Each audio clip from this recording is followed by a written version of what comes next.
Nadia Lim, thank you very much for joining us. Thank you, Jake. Appreciate your time. Oompher is all about inspiring people to achieve extraordinary things. So who and what during your life and career has inspired you?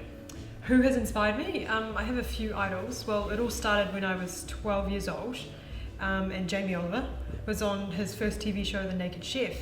And it was when I just arrived back in New Zealand from living in Malaysia for about 7 years. And I saw him on The Naked Chef, and instantly I was like, I want to be like you one day. That's what I want to do.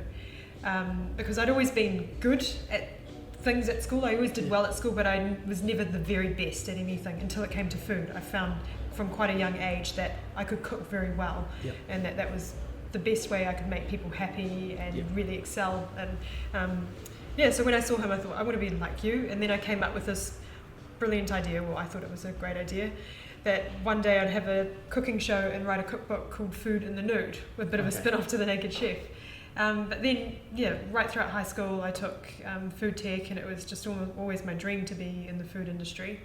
So Jamie Oliver sounds cheesy, but he was my biggest influence. Yeah.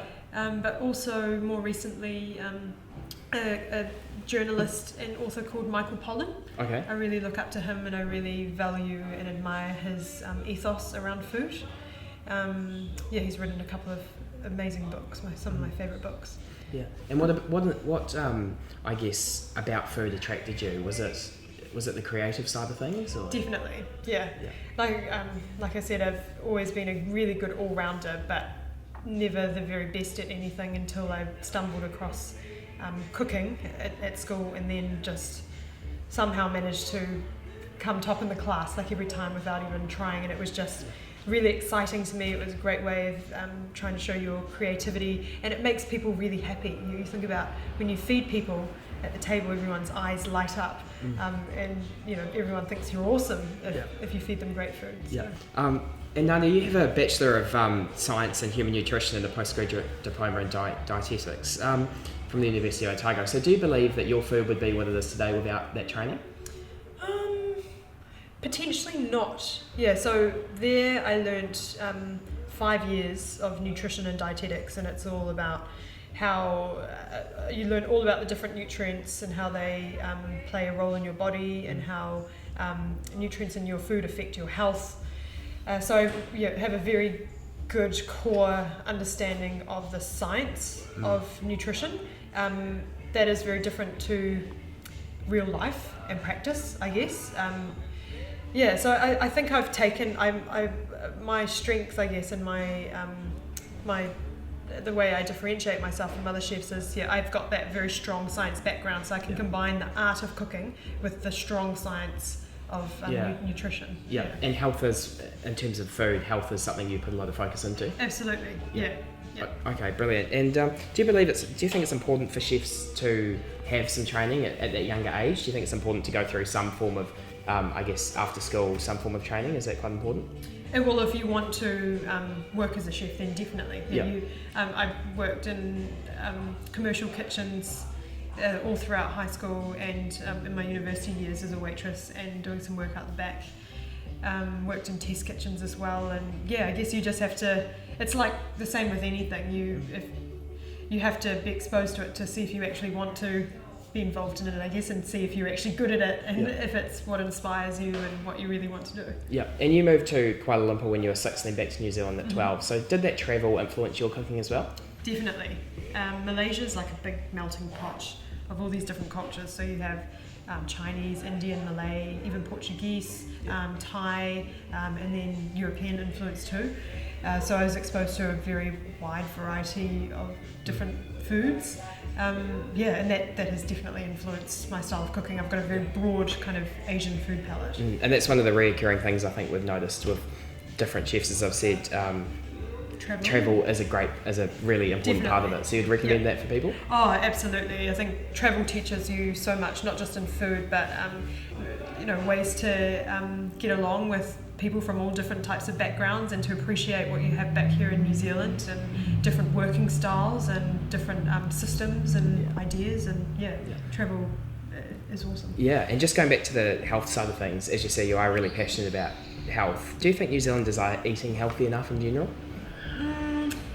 There's groups that do, but then there's groups that eat terribly. Yeah. In general, our health isn't very good. We're Okay. the third fattest nation in the Western world, which is pretty scary, and a very significant proportion of kids are overweight or obese now as well, so obviously we're not doing things right.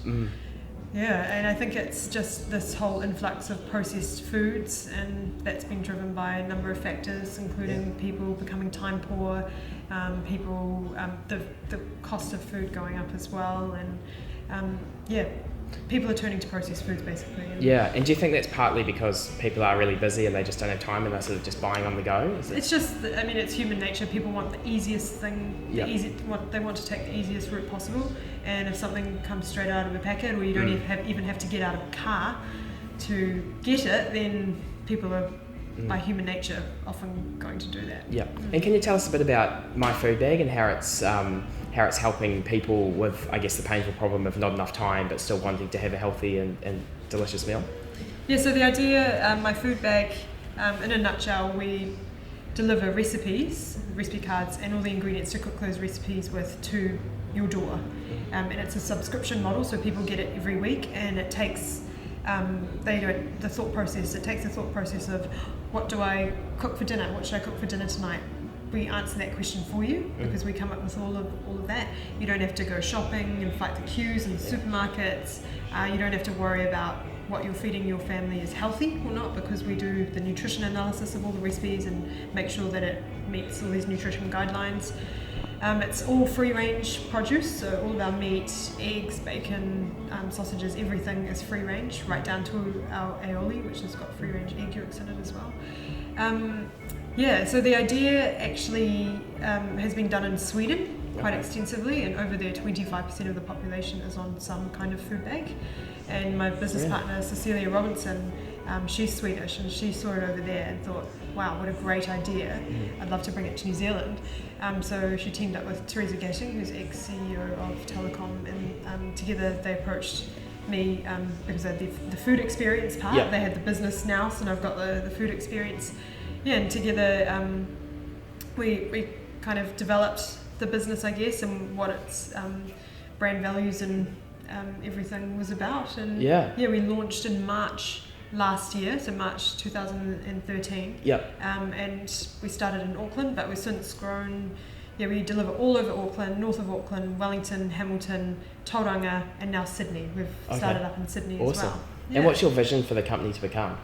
We want to feed all of New Zealand. And we want to change the way New Zealand eats.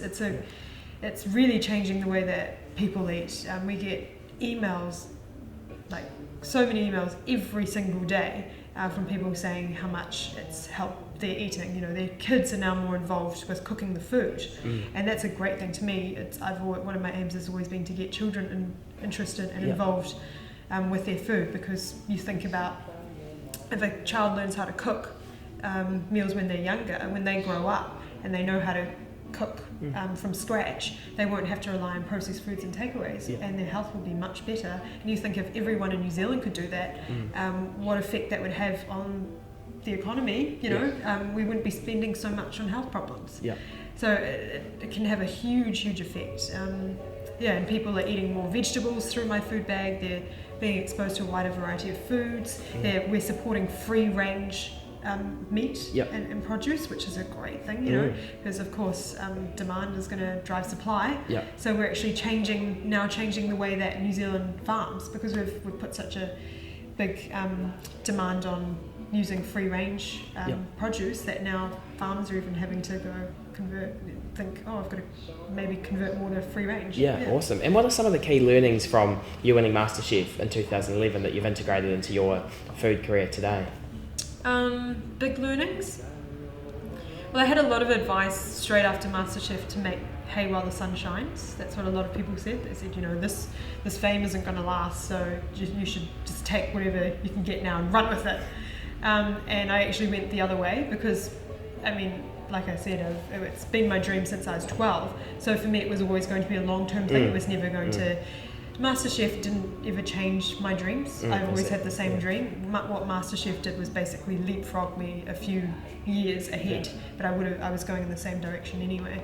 So I kind of took the opposite approach and turned down a lot of offers that came my way in the beginning because they didn't really sit with my values, my core values around food. And I thought, oh no, I'll just wait for the right thing that really sits with me and something that I know will really help people eat healthier food. And then so my food bag was one of the things that came up. So I guess I learnt, and it's really worked out for me.